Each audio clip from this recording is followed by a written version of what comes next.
So with the 2021-2022 NBA season coming up really soon, I decided now is as good of a time as any to start discussing every single team before the season starts. The way I'm going to do it is by discussing every single team from like the worst team to the best team in my own order, giving my own predictions for this upcoming season. Right now I'm at the number 20 spot, and at the number 20 spot I have the Charlotte Hornets, meaning I think the Charlotte Hornets will be the 20th best team next season.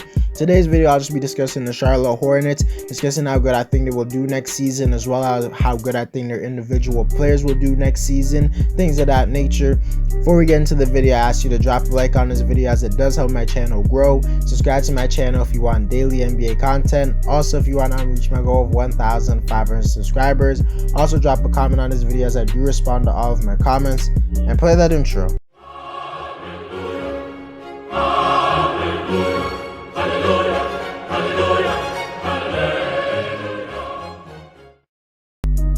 To start the video off, I'm going to be talking about the Charlotte Hornets on the offensive side of the ball. And to be honest, I think they'll be really good on that side of the floor because last season they weren't that great on offense. But I honestly think they have the talent to be a top 10 offense in the league because they just have so much players who could create their own shot, and they have plenty of players who can like shoot the ball at a good level and handle the ball and things like that. I can't see this team being a below average offense. At the absolute worst, they're average on offense in the league. First, we obviously got to talk about Lamellar Ball, who was one of the best rookies last season. In my opinion, was the best rookie. I expect him to have a great season, continue to improve his game. I think he'll average somewhere around 18 points, and he's just going to take a step towards being a future all-star in the league. I expect him to get better and fix some of the mistakes he had, like turnovers and things like that, but I don't expect him to take like a huge leap and average like 25 points and 10 assists or something like that. I feel like he'll leave that big what happened in his third or fourth season. Next, I want to talk about Gordon Hayward, who I feel is really underrated on this team because when you think of the Charlotte Hornets, everybody thinks of Lamellar Ball, but Lamellar was not the best player on this team, at least right now. That definitely goes to Gordon Hayward, who is the most underrated, one of the most underrated players in the NBA, as last year I think he averaged like 23 points, 5 assists, like 6-7 rebounds on really good efficiency. He's just a guy who I think is an all-star level player. I hope he stays healthy because he's really important to this team. I expect him to put up similar numbers to the numbers he put up last season. Next, I want to talk about Rozier, who was also one of the more underrated players in the league, and he's kind of underrated on this team because I think he's the second best player on this team. He was a legit 20 points per game scorer, and he did it on crazy efficiency. I literally think he has the chance to be an all-star this upcoming season. He's not an amazing playmaker, but that definitely doesn't matter when you can get buckets as efficiently as he does without being a ball stopper. I expect him to average around 20 points this upcoming year as well. Definitely very high on Rozier. It's good to see him play so well after so much people said he had a terrible contract and things like that. Next, I definitely want to talk about Miles Bridges, who took a solid leap last year as he was an amazing role player, one of the best role players in the whole NBA. He was a really good defender. He's excellent at finishing at the rim, and his three-point shot improved to the point where he's a guy who defenses don't want to leave open. Just a very solid player. I don't know if he's going to be a star player or anything like that, but I could see him averaging somewhere around 13 to 15 points per game, just being a great role player. I definitely like the way he plays. He just brings a lot of excitement to this team with his play. Next, I want to talk about PJ Washington, and we all know he's going through some off the court stuff, but let's keep it on the court. I definitely think he's a guy who can be an all-star level player if he could just put his game together, because he could be the perfect modern day power forward. He reminds me a lot of Paul Millsap. He can shoot the ball at a really good level. He can handle the ball at a pretty good level for his size, and he's pretty good on the defensive side of the floor. I expect him this season to take a jump to average somewhere around 15 to 17 points per game and do it on pretty good efficiency.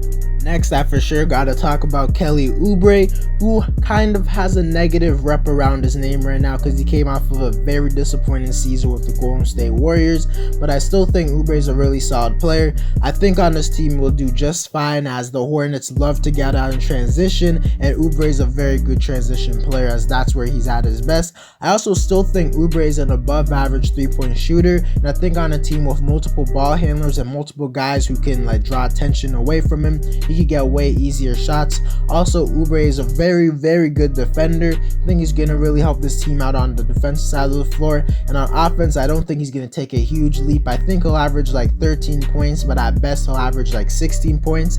I just think he's going to be a really good role player for this team, especially with his ability to move off the ball.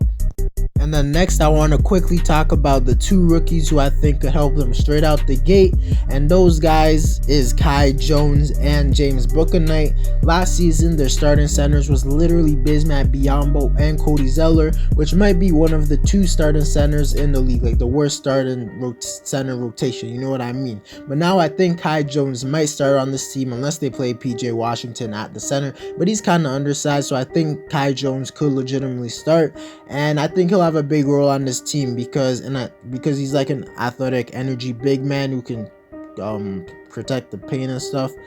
I think he could fill out that role pretty decently. All he'd have to do is catch lobs and just be a not terrible rebounder and a pretty good rim protector. When it comes to James Bouknight, I think he could struggle to like get playing time because there's so much perimeter players on this team, and he's just a rookie. But I still think he's going to be a really good rookie, and I think he's a player with a lot of potential. I just question how much playing time he's going to get or how much consistent play time he will get. But nonetheless, I think Charlotte is a team that could be very good on the offensive side of the floor. They have many guys who I think will average like in the double digits, and they have a few guys who I think could average over 20 points. I think they'll for sure be a top 10 offense in the league this season, and they'll just be good in general. On the defensive side of the floor, I honestly question how good this team will be, only due to the fact that they're not a roster full of a bunch of great defenders. They also were just not that good on the defensive side of the floor last season. I think they could be at like best like an average defense in the NBA, because they do have some solid defenders like PJ Washington, Miles Bridges, and Kelly Ubre, but then again they have guys who are not amazing on defense, and guys like Lamellar Ball, Terry Rozier, and Kai Jones is literally a rookie, bro. At best he's going to be an okay rim protector, but you can't expect a rookie to protect the paint at an elite level unless he's like Anthony Davis or something. And a big problem with Kai Jones is the fact that he's like skinny and things like that, and you could fear that like the big men in the league could just bully him and get a bunch of rebounds over him, which definitely would not help your defense. And he's not like a big player, so guards could maybe finish easily over him. I don't know, I guess we'll just have to see. But low-key, I think Kai Jones is the most important player for them on the defensive side of the floor. Or maybe they have another center I'm not thinking of. I don't know, let me know in the comments if I'm like not thinking of anyone. But whoever is playing center is going to be really important for this team. But even though I kind of trash talk their defense, I think at best they're going to be like the 15th best defense in the league, and at worst they'll be like the 20th best defense, which isn't terrible but isn't amazing at the same time. But now to discuss why I rank Charlotte at the number 20 spot. To be honest, it's just because I honestly feel like me ranking Charlotte at the number 20 spot is actually giving them a lot of respect, because technically last season no one was expecting them to be good. But I do feel like a lot of people forgot about how Charlotte could have easily made the playoffs if they didn't have to deal with injuries. Trust me, I did not forget that. But they do have a lot of players who struggle with injuries, and guys like LaMelo, because we saw him with his wrist. Gordon Hayward is always missing time, and he's their best player. If you're missing your best player, I think that drastically like decreases the amount of good you're gonna do, things like that. Also, they made a bunch of new additions, so I think chemistry could be messed up a little bit. And the biggest problem I have with this team is that they don't have a single guy who is like a top 25 player in the NBA. Probably don't even have a guy who's top 30 in the NBA. Who's top 30 on this team? I don't know. If we're being honest, that'll probably be the biggest thing that holds them back.